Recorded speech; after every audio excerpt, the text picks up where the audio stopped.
हाँ जी, नमस्कार। राधे राधे, जय श्री कृष्ण। कैसे हैं सब लोग? बढ़िया, मजे में, आनंद में। चलिए, ईश्वर आप सबको हमेशा आनंद में रखे, खूब मजे में रखे, खूब स्वाध्याय करें, खूब अध्ययन करें, खूब मेहनत करें और अपने कर्म पथ के ऊपर लगातार बढ़ते चलें। दोस्तों, रुकना नहीं है जब तक हमें हमारी मनवांछित सफलता नहीं मिल जाती। चलिए, हम लोग चर्चा कर रहे थे और हम बात कर रहे थे मुगलकालीन स्थापत्य कला की। इसी मुगलकालीन स्थापत्य कला में वस्तुतः हमने बाबर से लेकर के औरंगजेब तक, बाबर से लेकर के औरंगजेब तक जो जो शासक हुए, उन शासकों ने कौन कौन सी इमारतों का निर्माण करवाया, इन समस्त इमारतों का हम लोगों ने जो है अध्ययन कर लिया है। अब आज जो हम लोग बात करने वाले हैं वो हम बात करने वाले हैं बेटा जी, कौन सी? मुगल कालीन बाग।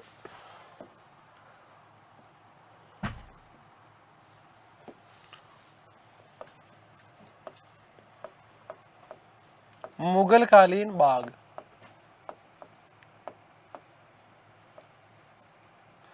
मुगल काल में कौन कौन से बाग का निर्माण किया गया? बाग, घ नहीं, बाग, ठीक है ना?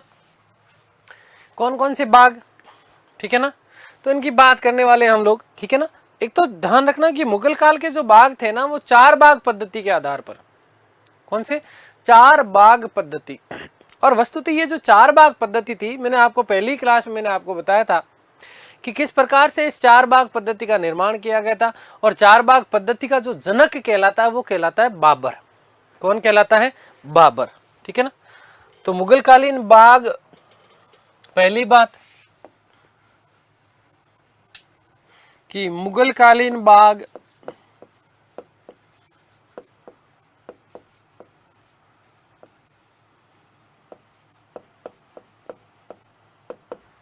ज्यामितीय विधि के आधार पर, ज्यामितीय विधि के आधार पर बनाए जाते थे।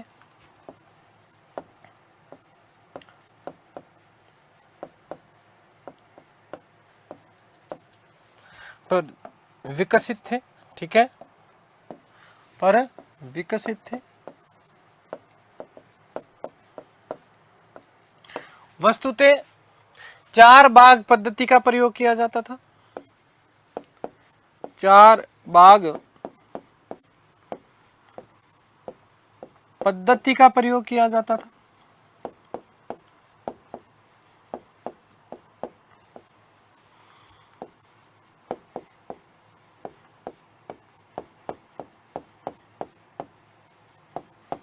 और चार बाग पद्धति का जनक बाबर माना जाता है। चार बाग पद्धति का जनक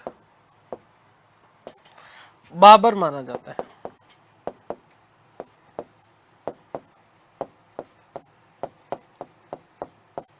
मुगलों में पहला ऐसा शासक था बाबर, जिसने भारत में बाग लगवाने की परंपरा प्रारंभ की थी, ठीक है।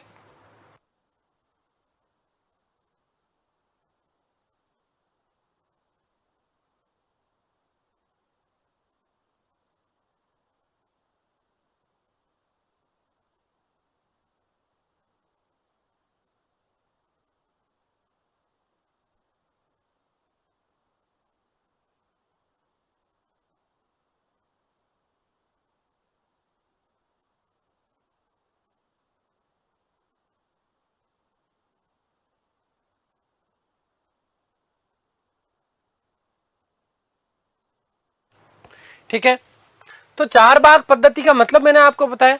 देखो, सीधा सीधा साधारण सा जो वैसे वस्तुतः हम लोग तस्वीर बना चुके।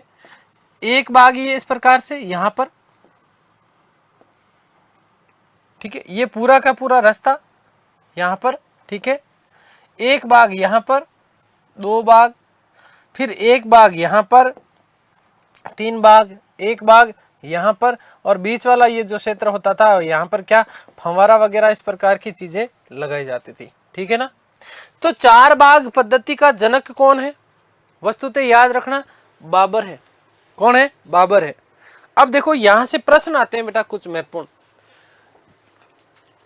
कि भारत में पहली बार किस इमारत में चार बाग पद्धति का प्रयोग किया गया। किस इमारत में चार बाग पद्धति का पूर्ण रूप से प्रयोग किया गया, किस इमारत के साथ में? ठीक है, अब यहां से कुछ चीजें थोड़ी सी कंट्रोवर्शियल बन जाती है। यदि हम बात करें, चूंकि मुगल बादशाह बाबर को आराम बाग में दफनाया गया था, आराम बाग का निर्माण किसने करवाया था? बाबर ने करवाया। किसने करवाया? बाबर ने करवाया। एक हमने कहा था बाग ए बाबरी, है ना, आराम बाग, बाग ए बाबरी काबुल में, बता चुका मैं, ये दोनों के दोनों पढ़ा चुका हूं, आपको वापस बताने की जरूरत नहीं है। ये दोनों वस्तुतः चार बाग पद्धति के आधार पर निर्मित थे। लेकिन अब यदि बात करें तो बाबर का मकबरा बनवाया गया था किसके द्वारा? हुमायूं के द्वारा। पहले आराम बाग में दफन किया गया था, अब वहां पर मकबरा नहीं, उसको केवल दफन किया है। समझना इस चीज को, बहुत लॉजिकल बात बता रहा हूं देखो मैं, क्योंकि यहां से थोड़ी सी क्या है कि कंट्रोवर्सी क्रिएट होती है।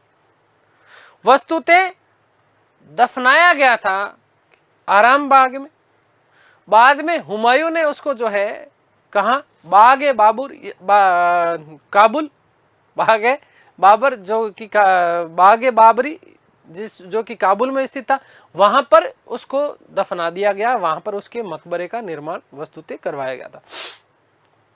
ठीक है, आगे बात समझ में क्लियर है? तो अब यदि यहां से हम देखें कि भारत में पहली बार चार बाग पद्धति का प्रयोग कौन सी इमारत में किया गया, समझना प्रश्न को।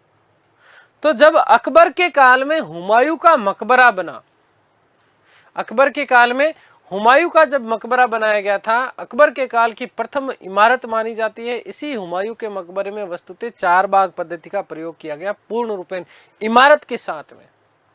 किसके साथ में? इमारत के साथ में। तो ये ध्यान रखना इस चीज को, ठीक है ना? आगे बात समझ क्लियर है?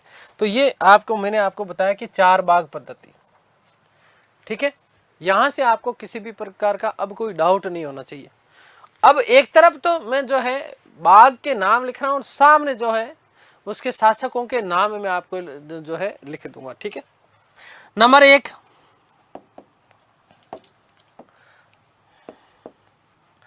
तो आराम बाग। कौन सा?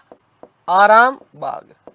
ये आराम बाग अब वर्तमान में किस नाम से जाना जाता है बेटा? राम बाग। आ हटा दिया, केवल और केवल किस नाम से? राम बाग के नाम से जाना जाता है, ठीक है ना। कहां पर है ये बेटा? याद रखना कि इसका जो है स्थान कहां है? आगरा है, ठीक है। और इसका जो निर्माण किया गया था वो निर्माण किसके द्वारा किया गया? बाबर द्वारा निर्मित है। ये बाबर द्वारा निर्मित है। आराम बाग का निर्माण किसके द्वारा किया गया था? बाबर के द्वारा किया गया। आराम बाग बोले तो बेटा जी कहां पर है? याद रखना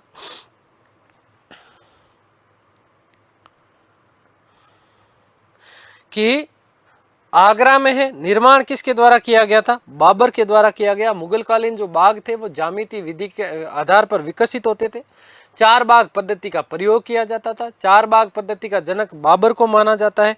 ये आप लोगों के विशेष महत्वपूर्ण आपके जो है प्रश्न बनते हैं, इनका ध्यान आप लोगों को रखना है, ठीक है। नेक्स्ट नंबर 2 यदि हम बात करें तो बाग ए बाबरी। बाग ए बाबरी, ठीक है। कहां पर है बेटा? काबुल में है। कहां पर है? काबुल में है। और इसका निर्माण वस्तुतः बाबर द्वारा इसका विकास किया गया। बाबर द्वारा विकसित था। लेकिन इसको जो है पूर्ण करवाने का जो श्रेय जाता है, ठीक है ना, वो श्रेय किसको जाता है? वो याद रखना हुमायूं को। और यहीं पर बाबर का मकबरा स्थित है। याद रखना बेटा कि बाबर का मकबरा स्थित है।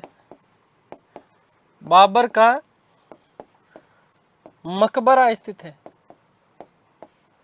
तो अब बाबर का मकबरा कहां पर है? ये बात याद रखना कि बाग ए बाबरी जो कि काबुल में है, ठीक है। इसका निर्माण किसके द्वारा करवाया गया था? बाबर के द्वारा करवाया गया था। लेकिन पूर्ण रूपेण इसको जो है विकसित कराने का जो श्रेय जाता है वो वस्तुतः किसको जाता है? हुमायूं को जाता है। और यहीं पर वापस जो है बाबर को दफना दिया गया था। ठीक है, बाबर को दफना दिया गया था, ये चीज आप लोग याद रखेंगे। ठीक है, बात क्लियर हो गई आपकी?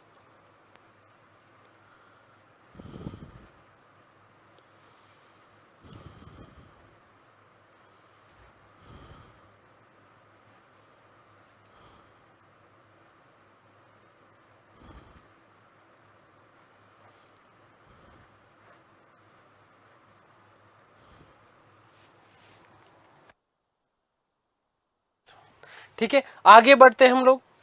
और कौन कौन से बाग? एक याद रखिएगा, जो मोस्ट इंपोर्टेंट पूछा जाता है वो पूछा जाता है शालीमार बाग। कौन सा बेटा जी? शालीमार। कौन सा बाग? शालीमार बाग। और शालीमार बाग कहां पर है? श्रीनगर में। ऐसे ऐसे याद रखिएगा, S2S याद रखिएगा। शालीमार बाग कहां पर है? श्रीनगर में है। ठीक है, और शाली किसकी? जहांगीर की। शाली किसकी? जहांगीर की। तो जहांगीर द्वारा निर्माण करवाया गया था कौन से बाग का? शालीमार बाग का। कौन सा? शालीमार बाग जहांगीर द्वारा निर्मित। वस्तुतः अकबर के द्वारा और हुमायूं के द्वारा किसी भी प्रकार के बाग निर्माण का उल्लेख वस्तुतः मिलता नहीं है, तो जहांगीर द्वारा निर्मित है। कौन सा बाग है? शालीमार बाग। कौन सा है? शालीमार बाग। अगला बढ़ते हैं, आगे बढ़ते हैं। और अगला जो बाग मिलता है आपको, निशात बाग। कौन सा बेटा जी? निशात बाग। एक याद रखिएगा, शालीमार बाग और लाहौर में है। ठीक है ना, शालीमार बाग एक तो श्रीनगर में जिसका निर्माण जहांगीर के द्वारा किया गया, एक शालीमार बाग जो जिसका निर्माण लाहौर में करवाया गया था। और ये वस्तुतः किसके द्वारा निर्मित है? शाहजहां के द्वारा निर्मित है। शालीमार लाहौर। कौन सा? शालीमार। और ये शालीमार बाग दूसरा जो है वो कहां पर है? लाहौर में। लाहौर बोले तो पाकिस्तान। और इसका निर्माण किसके द्वारा? याद रखिएगा बेटा कि शाहजहां के द्वारा। किसके द्वारा? शाहजहां के द्वारा। आगे हम लोग बढ़ते हैं, जल्दी से बात करते हैं निशात बाग। और निशांत बाग या निशात बाग एक ही बात है। ठीक है, कहां पर है? कश्मीर में है। निशांत या निशात बाग। ठीक है, कहां पर है बेटा? याद रखिएगा कि कश्मीर में है। कश्मीर में है। कहां पर है? कश्मीर में। इसका निर्माण भी किसके द्वारा? शाहजहां के द्वारा इसका निर्माण करवाया गया। किसके द्वारा? शाहजहां द्वारा। ठीक है, अगला हम बात करेंगे चश्मा ए शाही बाग। चश्मा ए शाही बाग जिसका निर्माण श्रीनगर में करवाया था, किसके द्वारा? शाहजहां के द्वारा। चश्मा लगाना है किसको? शाहजहां को। कहां पर लगाओगे? श्रीनगर में। चश्मा ए शाही बाग।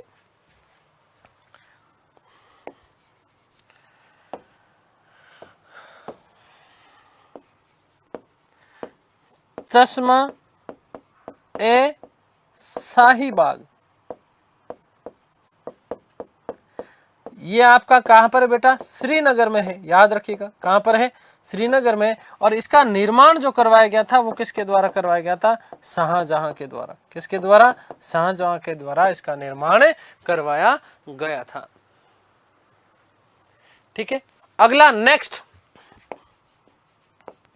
पिंजौर। और पिंजौर कहां पर बेटा? पिंजौर मतलब क्या? पिंजरा। कैसे याद रखोगे? पिंजरा। पिंजौर से कैसे याद रखोगे बेटा? पिंजरा। ठीक है, और पिंजरा के किस में? पिंजरे में फंस गया कौन? औरंगजेब। और कहां पर फंसा? हरियाणा में जाकर के। कहां पर जाकर के?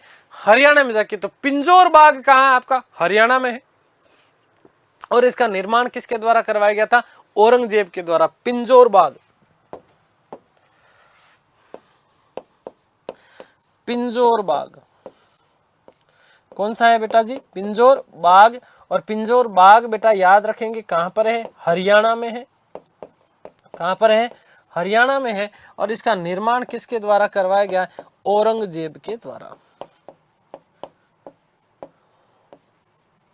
ठीक है, किसके द्वारा? औरंगजेब के द्वारा। अब देखो, अब ध्यान से सुनो, ये जो पिंजौर बाग है ना, इस पिंजौर बाग को वर्तमान में यादवेंद्र बाग के नाम से जाना जाता है। वर्तमान में किस नाम से? यादवेंद्र बाग। कौन से नाम से? यादवेंद्र बाग के नाम से जाना जाता है। पिंजौर बाग को नोट लगा करके मैं बात लिख रहा हूं, नोट, कि पिंजौर बाग को वर्तमान में, पिंजौर बाग को वर्तमान में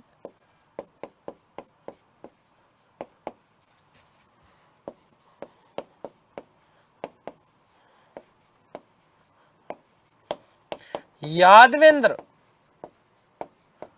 ठीक है, यादवेंद्र बाग के नाम से जाना जाता है।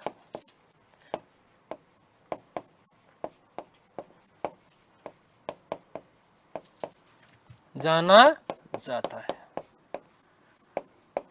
ठीक है, आगे बात समझ में। अब देखिएगा, एक बाग और बचा है, कौन सा? निशांत बाग, या निशांत बाग, जो कि श्रीनगर में है और जिसका निर्माण आसफ खां। अब हालांकि मैं चाहता तो यहीं पे लिखवा सकता था, लेकिन दो निशांत बाग है। निशांत बाग वस्तुतः आसफ खां के द्वारा निर्माण करवाया गया था। कहां पर? श्रीनगर में। एक है कहां पर? कश्मीर में, जिसका निर्माण शाहजहां। अब ये आसफ खान कौन आया? नूरजहां का भाई, शाहजहां का ससुर। शाहजहां का ससुर और नूरजहां का भाई आसफ खान, जिसकी बेटी का नाम अर्जुमंद बानो बेगम, और इसी अर्जुमंद बानो बेगम के साथ में विवाह किया गया था शहजादा खुर्रम, जो किस नाम से प्रसिद्ध हुआ? शाहजहां के नाम से। और बाद में बेटा जी यही अर्जुमंद बानो बेगम किस नाम से प्रसिद्ध हुई? मुमताज महल के नाम से। ठीक है, तो अब यहीं पर एक चीज और विशेष महत्वपूर्ण बात याद रखना कि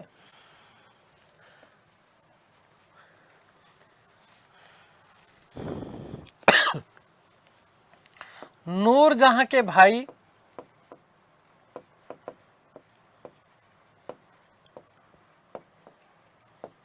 व शाहजहां के ससुर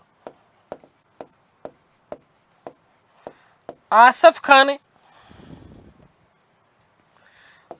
आसफ खान ने श्रीनगर में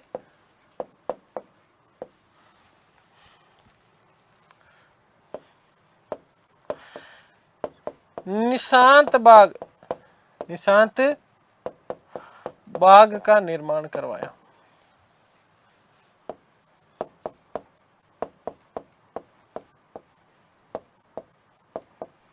ठीक है,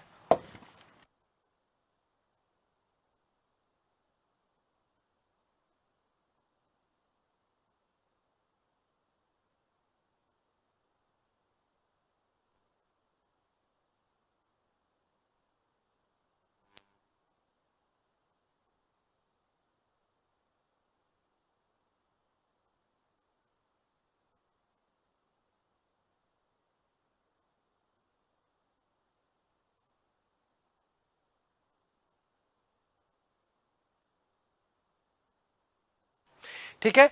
तो ये सारी की सारी चीजें आप लोगों को याद रखना है। यहाँ से देखो प्रश्न पूछा जाता है। पिछली बार फर्स्ट ग्रेड का जो पेपर हुआ था वस्तुतः, तो उस फर्स्ट ग्रेड के पेपर में यहाँ से जो है प्रश्न आपका पूछा गया था। ठीक है, आगे बात समझ में क्लियर है। अब नया टॉपिक हम लोग पढ़ने वाले हैं, मुगल कालीन चित्रकला। क्या चीज है? मुगल कालीन चित्रकला। स्थापत्य कला हम लोगों ने बहुत अच्छे से पढ़ ली है, इसमें कोई भी डाउट, मैंने मेरे हिसाब से तो देखो मैंने आप लोगों को बहुत पढ़ाया है ना, इससे बाहर आपका कुछ भी जाने वाला नहीं है। मुगल कालीन स्थापत्य कला से आपका एक प्रश्न बनता है। ठीक है, तो ये बात याद रखना बेटा। ठीक है,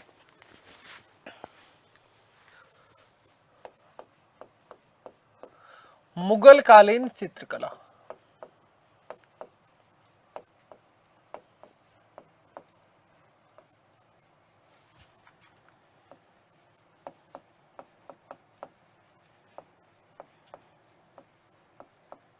देखिएगा, सुनिएगा, समझिएगा, यहाँ से भी आपके प्रश्न बनने की पूरी संभावना रहती है। मुगल कालीन चित्रकला की यदि हम बात करते हैं तो मुगल कालीन चित्रकला का सर्वप्रथम उल्लेख मिलता है हमें तुजुके बाबरी तुजुके बाबरी, जिसे हम किस नाम से जानते हैं? बाबरनामा के नाम से जानते हैं। किस नाम से जानते हैं? बाबरनामा, तुजुके बाबरी। तुजुके बाबरी में जो है सर्वप्रथम जो है तुजुके बाबरी, या इसी को बेटा जी क्या कहा जाता है? बाबरनामा। क्या कहा जाता है?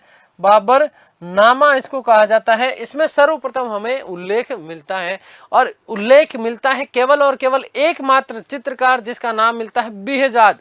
क्या नाम मिलता है? बीजाद, जो कि फारस का निवासी था, और इसी बीजाद को पूर्व का राफेल कहा जाता है। याद रखना, क्या कहा जाता है? पूर्व का राफेल कहा जाता है। तो पहला बेसिक प्रश्न, मुगलकालीन चित्रकला का सर्वप्रथम उल्लेख कहाँ मिलता है? तुजुके बाबरी में मिलता है, जिसे क्या कहा जाता है? बाबरनामा कहा जाता है। क्या कहा जाता है? बाबरनामा कहा जाता है। इसी तुजुके बाबरी में एकमात्र मुगलकालीन चित्रकार, एकमात्र पहला जो प्रथम एकमात्र एक केवल और केवल एक ही चित्रकार का उल्लेख मिलता है, जिसका नाम क्या है? बीजाद। आगे बात समझ में। इसी बीजाद को क्या कहा जाता था? पूर्व का राफेल कहा गया बेटा। लेकिन यदि यहां पर हम बात करें कि मुगलकालीन चित्रकला का प्रारंभ किसके काल से माना जाता है, ये मोस्ट इंपोर्टेंट प्रश्न है। बहुत सामान्य से सीधे सीधे आपके प्रश्न बनते हैं। क्या प्रश्न बनते हैं बेटा? कि मुगलकालीन चित्रकला का प्रारंभ किसके समय से माना जाता है? तो मुगलकालीन चित्रकला का प्रारंभ हुमायूं के काल से। देखो उल्लेख कहां है? तुजुके बाबरी में। प्रारंभ कहां से माना जाता है? हुमायूं के काल में। और मुगलकालीन चित्रकला का स्वर्णिम युग कौन सा है? तो जहांगीर का जो काल था वो मुगलकालीन चित्रकला का जो है स्वर्णिम युग के नाम से जाना जाता है। ये सारी की सारी चीजें लिख रहा हूं, देखिएगा। उल्लेख, तो देखिएगा बेटा जी, उल्लेख कहां पर? कि सर्वप्रथम उल्लेख जो हमें मिलता है, उल्लेख सर्वप्रथम तुजुके बाबरी, तुजुके बाबरी, और इसी को क्या कहा जाता है? बाबरनामा। बाबरनामा। याद रखिएगा बेटा जी कि बाबरनामा में एकमात्र चित्रकार, बाबरनामा में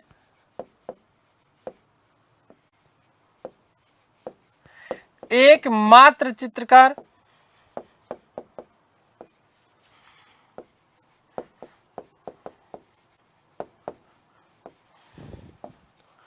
बीहजाद। ये प्रश्न बहुत बार पूछ लिया जा चुका है। बीहजाद, बीहजाद कहां का था? फारस का निवासी।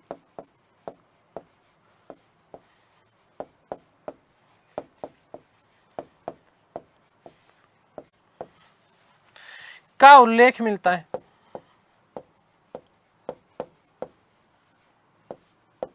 ठीक है, याद रखिएगा कि बीजाद को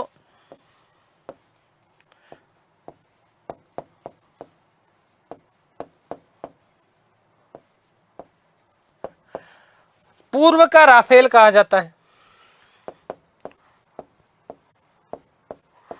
पूर्व का राफेल कहा जाता है।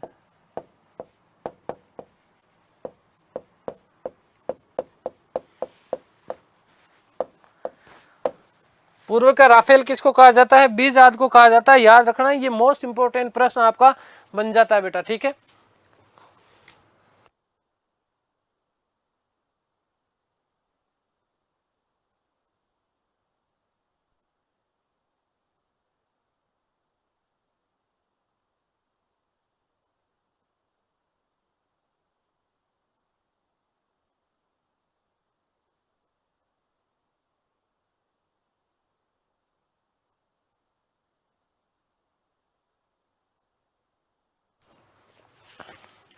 अगली बात कि मुगलकालीन चित्रकला का प्रारंभ, मुगलकालीन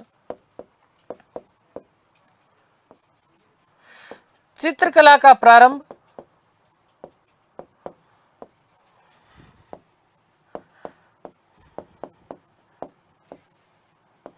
हुमायूं के काल से माना जाता है।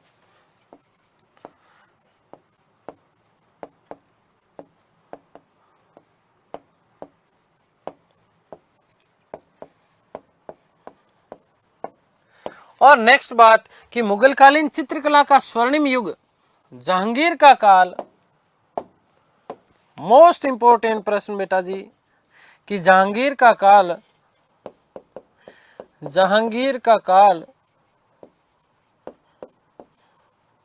मुगल कालीन चित्रकला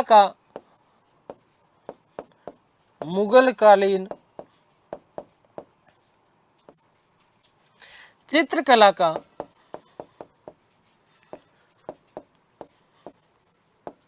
स्वर्णिम युग कहलाता है, स्वर्णिम युग कहलाता है। क्यों कहलाता है, इसके पीछे भी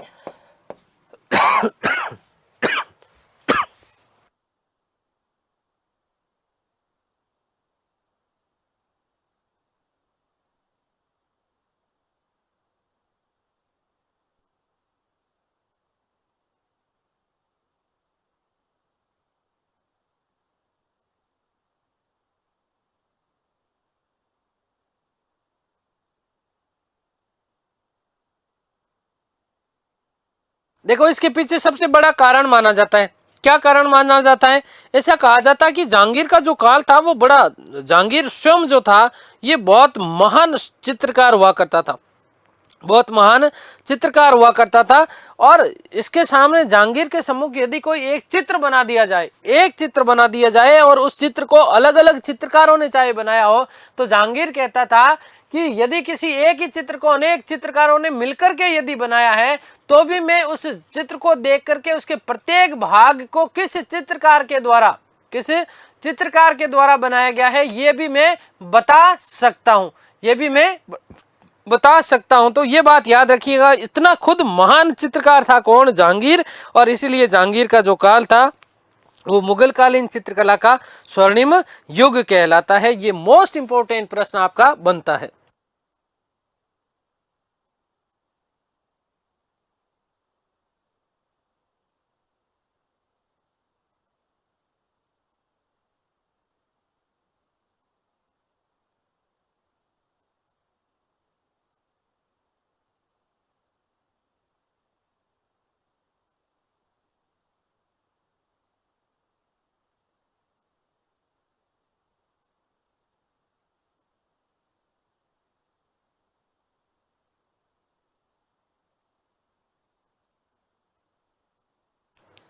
चलिए, तो आगे हम लोग बात करते हैं कि जो है कौन कौन सी जो है विशेष रूप से चित्रकला में किस किस के समय क्या क्या जो है विकास हुआ। चलिए बात करते हैं हम सबसे पहले हुमायूं के काल की। किसके काल की? हुमायूं के काल की।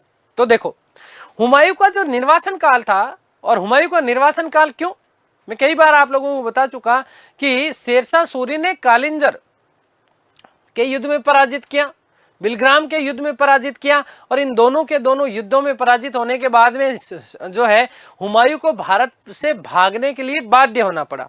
15 साल का जो शासनकाल का समय है, 1540 से लेकर के 1555 तक का जो समय था, ये हुमायूं के जीवन का निर्वासन काल माना जाता है। और इसी निर्वासन काल के दौरान हुमायूं ने फारस के शासक हुआ करते थे जिसका नाम था तहमास्प। क्या नाम था? तहमास्प। इस तहमास्प के यहाँ पर उसने अपने निर्वासन काल के दौरान तहमास्प के यहाँ पर शरण ली थी। ठीक है, आगे बात समझ में। और इसी दौरान वो 2 चित्रकारों से मिलता है। कितने चित्रकारों से मिलता है? 2 चित्रकार। कौन कौन से 2 चित्रकार? एक का नाम था मीर सैयद अली। क्या नाम था? मीर सैयद अली, जो कि बेहजाद का शिष्य था। अभी अभी हमने बात की कि बाबरनामा में केवल और केवल एकमात्र चित्रकार का नाम मिलता है जिसका नाम क्या है? बेहजाद। इसी बेहजाद का शिष्य था जिसका नाम क्या था? मीर सैयद अली। क्या नाम था? मीर सैयद अली। और इसी मीर सैयद अली से हुमायूं मिलता है कब? निर्वासन काल के दौरान। और इस हुमायूं ने इस मीर सैयद अली को उपाधि प्रदान की थी। कौन सी? नादिर अल असरार। कौन सी? नादिर अल असरार। नादिर अल असरार की उपाधि दी। दूसरा जो चित्रकार था वो कौन था? अब्दुस समद। कौन? अब्दुल सम्मद, और इस अब्दुल सम्मद को उपाधि दी गई थी सीरी कलम की। कौन सी? सीरी कलम। और दोस्तों ध्यान से सुनिएगा कि यहाँ पर वस्तुतः मीर सैयद अली के तो चित्र तो कुछ नहीं मिलते, लेकिन अब्दुल सम्मद के कुछ चित्र हमें देखने को अवश्य मिलते हैं। जैसे हम बात करेंगे गुलशन चित्रावली, है ना, गुलशन चित्रावली, ठीक है। इस गुलशन चित्रावली जो कि वस्तुतः जहांगीर के द्वारा तैयार की गई थी, इस जहांगीर द्वारा तैयार इस गुलशन चित्रावली में भी अब्दुल सम्मद के कुछ चित्रों को देखने का हमें अवसर मिलता है। मुगल कालीन इतिहास की प्रथम जो चित्रावली है वो कौन सी? हमजनामा। कौन सी? हमजनामा। मुगल कालीन चित्रकला का प्रथम जो संग्रह है, जो प्रथम चित्र संग्रह है, वो कौन सा है? हमजनामा है। बहुत महत्वपूर्ण बनता है, मोस्ट इंपोर्टेंट ये प्रश्न बनता है, आपसे पूछा जाएगा कि मुगल कालीन चित्रकला का प्रथम चित्र संग्रह किस नाम से जाना जाता है? तो हमजनामा। देखो रज्मनामा महाभारत का रूपांतरण किया गया रज्मनामा के नाम से, लेकिन हजमनामा, हमजनामा क्या चीज? हमजनामा। हमजनामा मुगल कालीन चित्रकला का प्रथम चित्र संग्रह माना जाता है। आगे बात समझ में क्या है इसमें? तो पैगंबर मोहम्मद के चाचा हुआ करते थे जिसका नाम था मीर हमजा, ठीक है। पैगंबर मोहम्मद, हजरत पैगंबर मोहम्मद जो कि इस्लाम धर्म के संस्थापक माने जाते हैं, इनके चचा जी थे, चाचा जी मीर हमजा। इन मीर हमजा के वीरता पूर्वक कार्यों का चित्रांकन किया गया किसमें? हमजनामा में। और इसी का एक अन्य नाम भी मिलता है दोस्तों। क्या नाम मिलता है? दास्तान ए अमीर हमजा। क्या नाम मिलता है? दास्तान ए अमीर हमजा। हमजनामा का अन्य नाम पूछा जा सकता है, याद रखना। हमजनामा का क्या अन्य नाम पूछा जा सकता है, तो याद रखना। क्या याद रखोगे? दास्तान सुनानी है किसकी? हमजा की। किसकी? हमजा की। इसीलिए याद रखिएगा दास्तान ए अमीर हमजा इसका क्या है? दूसरा नाम। कितने चित्र हैं इसमें? तो दोस्तों ध्यान दीजिएगा कि इसमें कुल 1200 चित्रों का संग्रह किया गया है जो कि कपड़े के ऊपर उत्कीर्ण है। 100 चित्रों के 12 खंड तैयार किए गए हैं।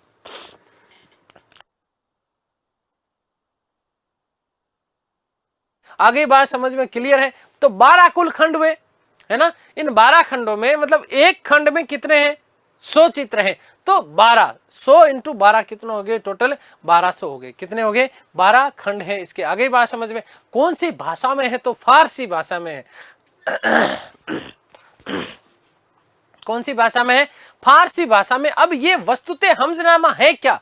ये प्रश्न भी बहुत, यहां देखो ध्यान देना, आपका प्रत्येक लाइन जो है आपका प्रश्न बनता है। क्या बनता है? प्रश्न बनता है। कैसे प्रश्न बनता है? हमजनामा क्या है? वस्तुतः पौराणिक काव्य है, अर्ध पौराणिक काव्य है, पूर्ण पौराणिक काव्य है, महाकाव्य है, क्या है? तो याद रखिएगा कि अर्ध पौराणिक काव्य है। और इसमें 12 खंड है। कुल कितने हैं बेटा जी? 12 खंड है। 100 क्या है इसमें चित्र बने हुए। आगे बात समझ में। प्रारंभ किसके समय में हुआ? हुमायूं के काल में। किसके काल में? हुमायूं के काल में। वहीं पर इसको जो पूर्ण किया गया था वो देखो हुमायूं के काल में प्रारंभ हुआ है और जाकर के पूर्ण किसके काल में हुआ? अकबर के काल में। तो आगे बात समझ में क्लियर है? ये चीज आप लोगों को विशेष रूप से ध्यान रखना है। आगे हम लोग बात करते हैं इसी हमजनामा की। तो अकबर के काल में पूर्ण हुआ, जाकर के देखो। अब देखिएगा अकबर के काल में जो हमजनामा के कुछ जो चित्र थे, उन हमजनामा के चित्रों का निर्देशन भी जो है एक व्यक्ति था, मीर सैयद अली। अभी जिसकी हमने बात करी थी, किसकी? मीर सैयद अली के निर्देशन में कुछ इसके चित्रों का जो है निर्देशन के, मीर सैयद अली के निर्देशन में कुछ इसके चित्रों को पूर्ण किया गया था। आगे बात समझ में क्लियर है? हुमायूं के काल का पहला चित्र कौन सा था? हमजनामा काव्य ग्रंथ, चित्रात्मक है ये, है ना। और इसके कुछ चित्र जो थे वो अब्दुल सम्मद के द्वारा भी इसमें बनाए गए। मुगल काल की प्रथम चित्रित पुस्तक, सीधा सीधा ये भी प्रश्न आपका आता है कि मुगल काल की प्रथम चित्रित पुस्तक कौन सी थी बेटा? याद रखिएगा हमजनामा। और मुल्ला अलाउद्दीन कजवीनी ने अपने ग्रंथ, मुल्ला अलाउद्दीन कजवीनी ने, इनका एक ग्रंथ मिलता है जिसका नाम है नफाई सूल मासूल। नफाई सूल मासूल में जो है वस्तुतः हमजनामा को हुमायूं के मस्तिष्क की उपज बताया है। हुमायूं के मस्तिष्क की बेटा जी क्या बताया है, उपज बताया है। तो देखिएगा हमने बात कर ली थी बाबर के काल, मुगल कालीन चित्रकला की हम लोग चर्चा कर रहे हैं।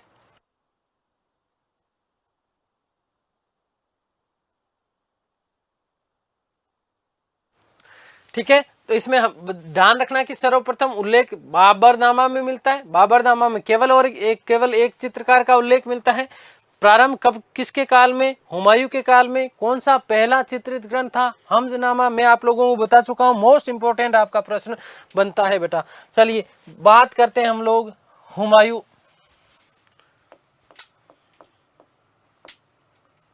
हुमायूं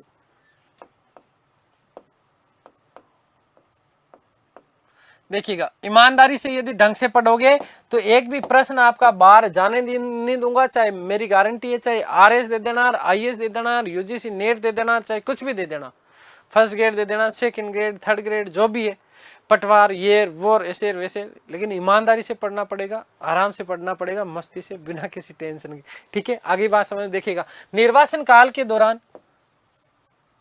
निर्वासन काल के दौरान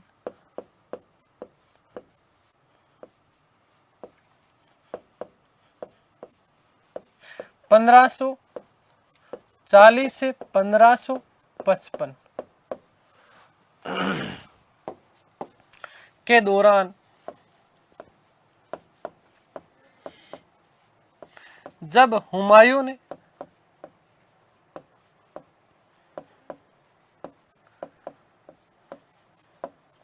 फारस, ईरान के शासक, है ना, फारस के शासक, एक ही बात है, ईरान फारस, ठीक है, फारस के शासक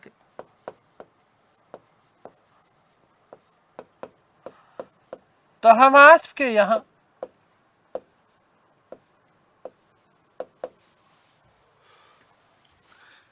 यहां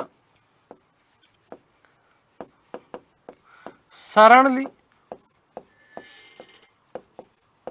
उसी समय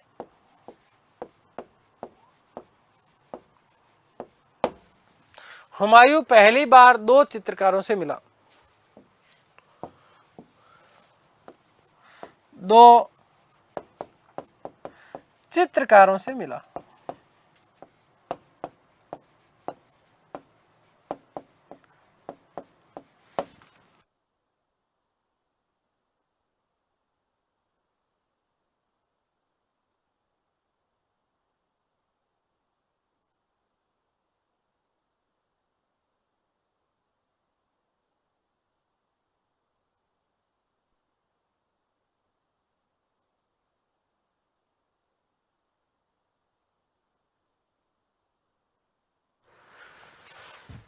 कौन कौन से दो चित्रकार हैं देखिएगा।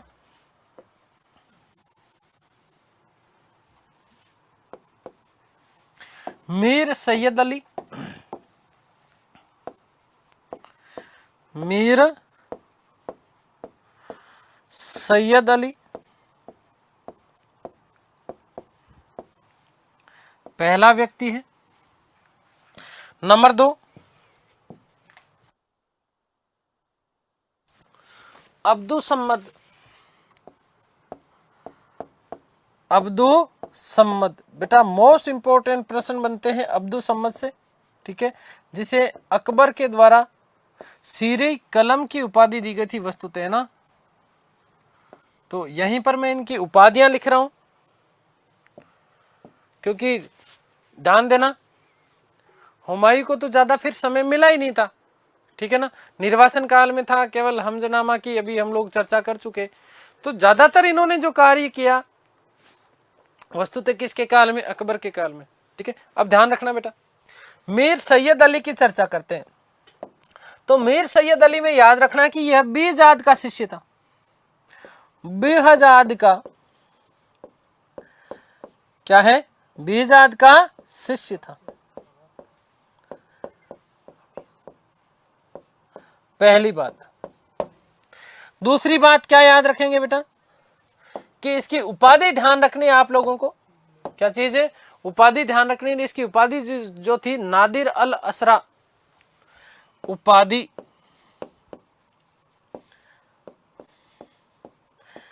नादिर अल असरा, अल असरा। दूसरी चीज बात करते हैं हम लोग अब्दुल सम्मद की, अब्दुल सम्मद की। तो अब्दुल सम्मद में याद रखना कि इसकी जो उपाधि थी वो थी सीरी कलम। उपाधि याद रखना बेटा जी, क्या है? सीरी कलम, सीरी कलम। उपाधि कौन सी है? सीरी कलम की उपाधि दी गई थी इसको।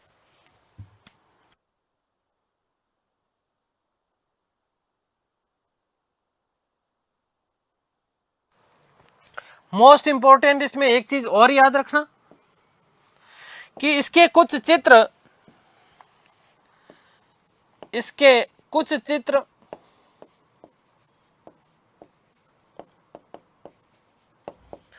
जहांगीर द्वारा तैयार,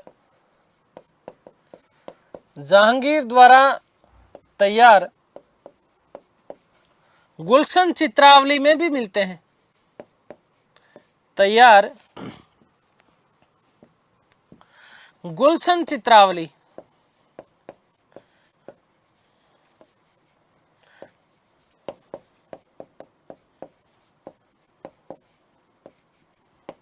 ठीक है, गुलशन चित्रावली में भी मिलते हैं।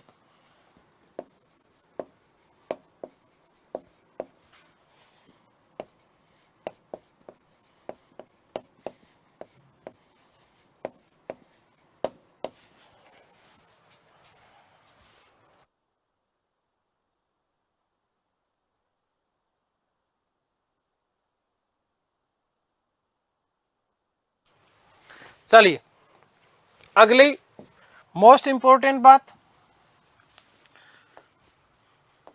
कि मुगल कालीन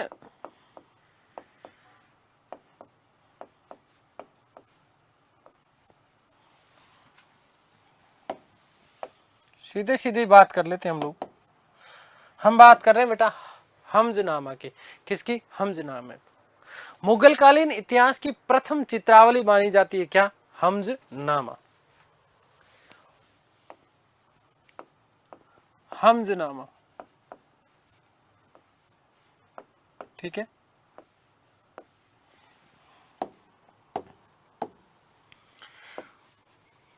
मोस्ट इंपॉर्टेंट कर लेना इसको, ठीक है। यहां से प्रश्न आपके पूछे जाते हैं, इंपॉर्टेंट।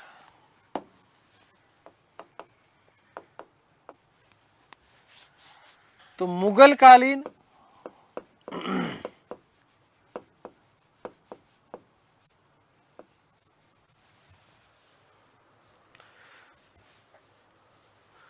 इतिहास की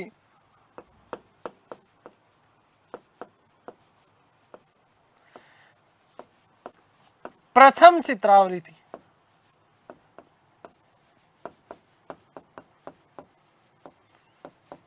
ठीक है। पहली बात।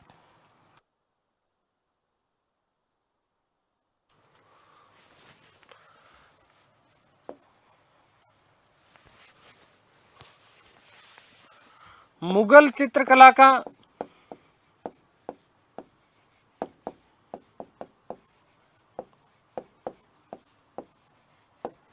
प्रथम चित्र संग्रह, ठीक है, या प्रथम चित्र संग्रह भी इसको मानते हैं, चित्र संग्रह।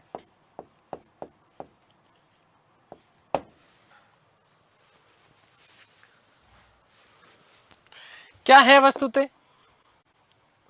तो याद रखिएगा कि इसमें पैगंबर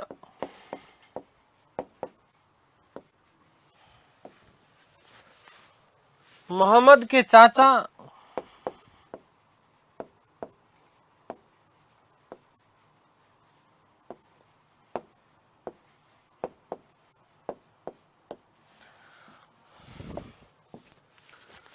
मीर हमजा के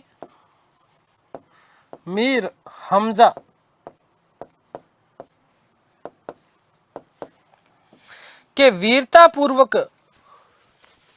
कार्यों का चित्रांकन किया गया। मीर हमजा के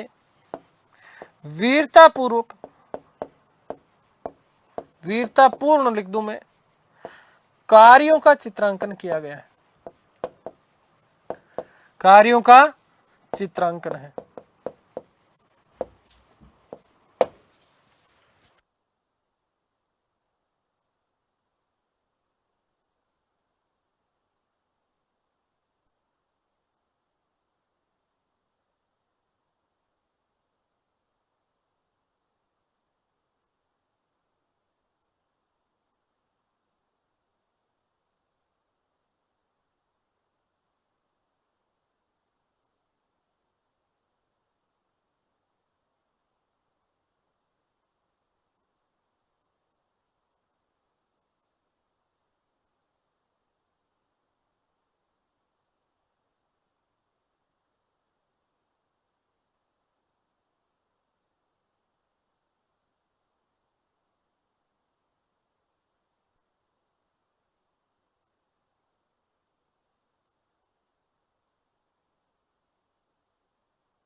याद रखना बच्चों, मोस्ट इंपोर्टेंट अगला प्रश्न आपका कि इसका अन्य नाम क्या है।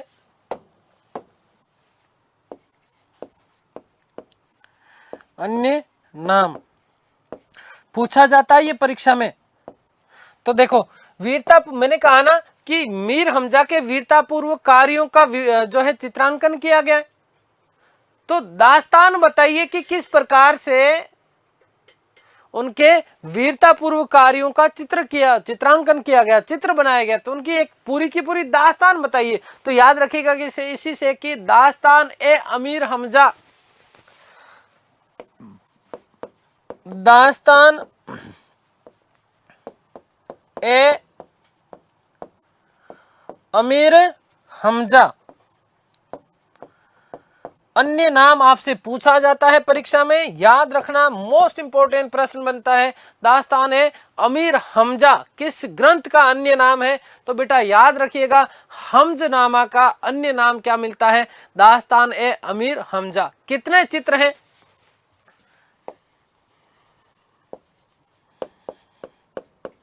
कितने चित्र हैं,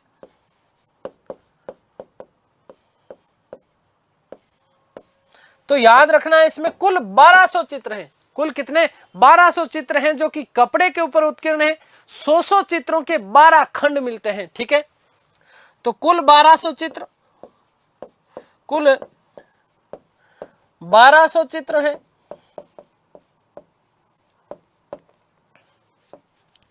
याद रखना कि कपड़े पर उत्कीर्ण है।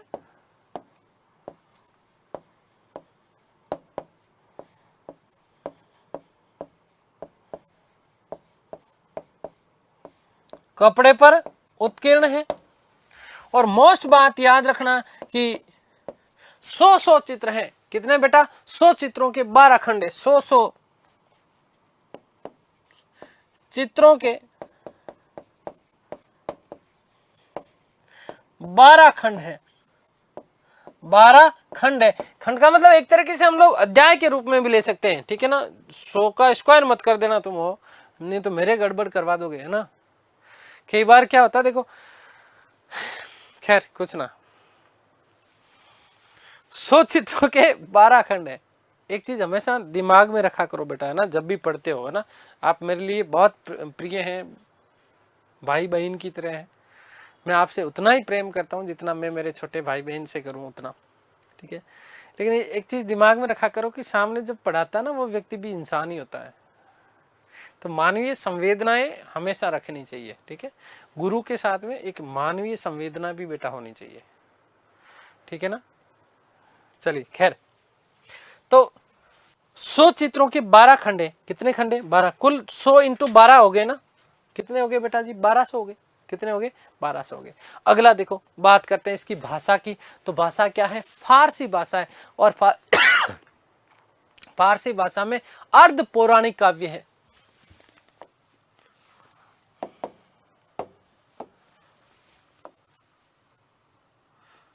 भाषा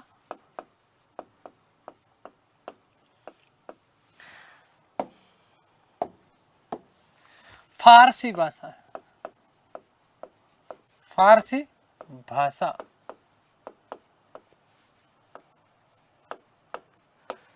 मोस्ट इंपोर्टेंट करना कि यह एक अर्ध पौराणिक काव्य है। अर्ध पौराणिक काव्य है। कैसा है? अर्ध पौराणिक, पूर्ण रूप से पौराणिक नहीं है, आधा पौराणिक है। ठीक है, आगे बात समझ में क्लियर है? बात करते हैं प्रारंभ।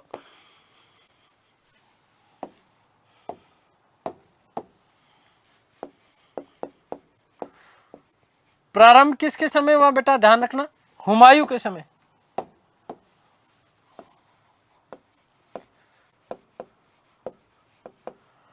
हुमायूं के समय, जबकि अकबर के काल में यह पूर्ण हुआ। अकबर के काल में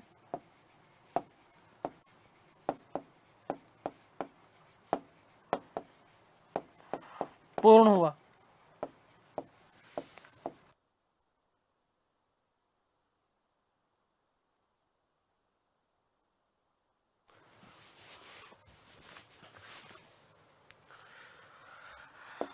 नोट कि अकबर के काल में, अकबर के काल में इसका कार्य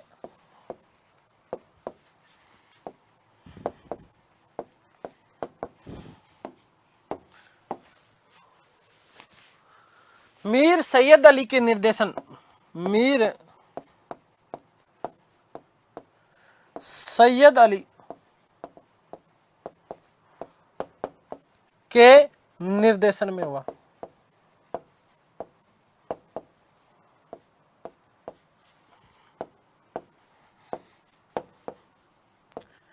ठीक है,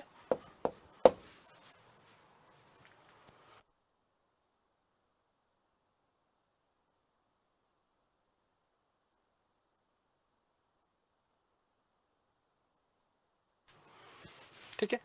याद रखना एक चीज यहीं पे लिख देता हूं साइड में कि हुमायूं के काल का प्रथम चित्र माना जाता है।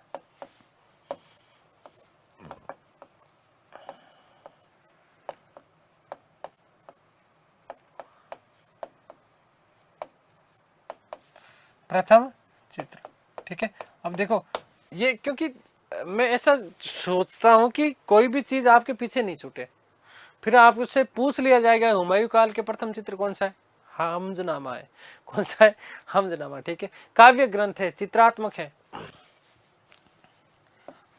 काव्य ग्रंथ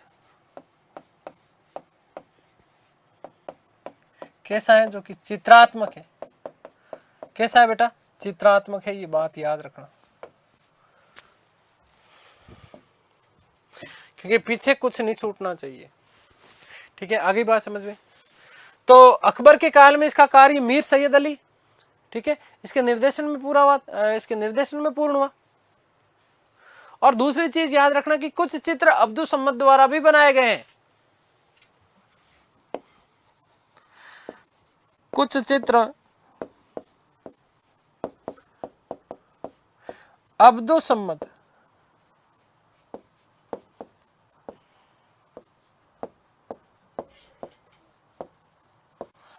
द्वारा भी बनाए गए।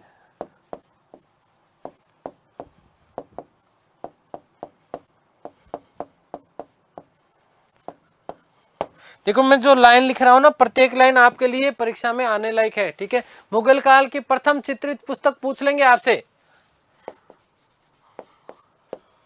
कि मुगल काल की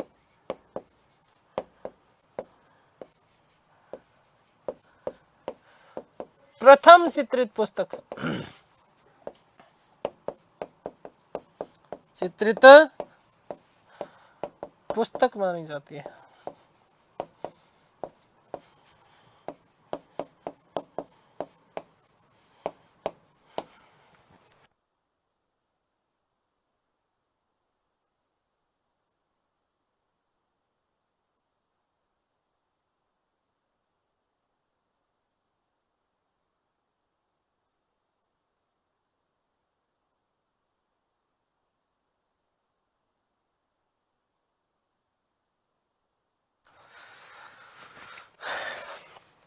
देखिएगा, मुल्ला अलाउद्दीन कज़विनी, ठीक है, और मुल्ला अलाउद्दीन कज़विनी का ग्रंथ जिसका नाम था नफ़ाई सूल मासूल।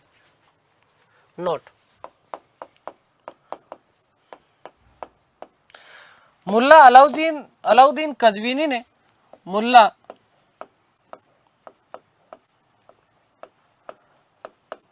अलाउद्दीन कज़विनी ने अपने ग्रंथ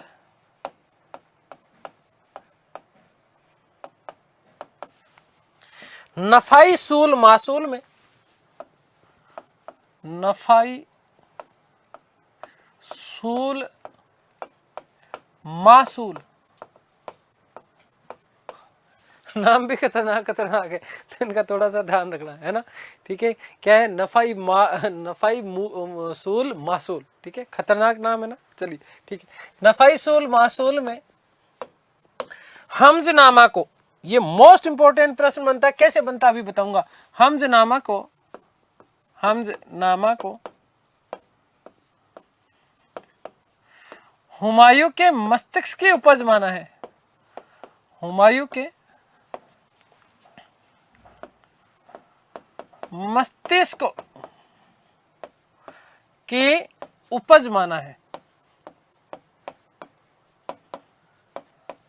अब देखो, सीधा सीधा प्रश्न तो एक ये आता है कि हुमायूं की मस्तिष्क की उपज किसको माना गया है, सीधा ही पूछ लेंगे तो याद रखना हजमनामा का, किसको? हमजनामा या हजमनामा, ठीक है। आगे बात समझ में क्लियर है। और दूसरा प्रश्न यदि इसके सहित दे दे कि मुल्ला अलाउद्दीन किज़विनी ने कौन से ग्रंथ में, तो नफ़ाई सूल मासूल में। कौन से में? नफ़ाई सूल मासूल में। बेटा ये बात आप लोग को याद रखना, ठीक है। आगे बात समझ में क्लियर है।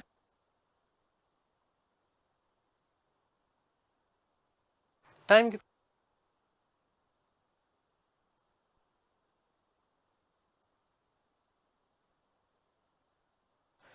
देखो, कुछ हल्की सी चीजें रिवाइज करवा देता हूं जल्दी से।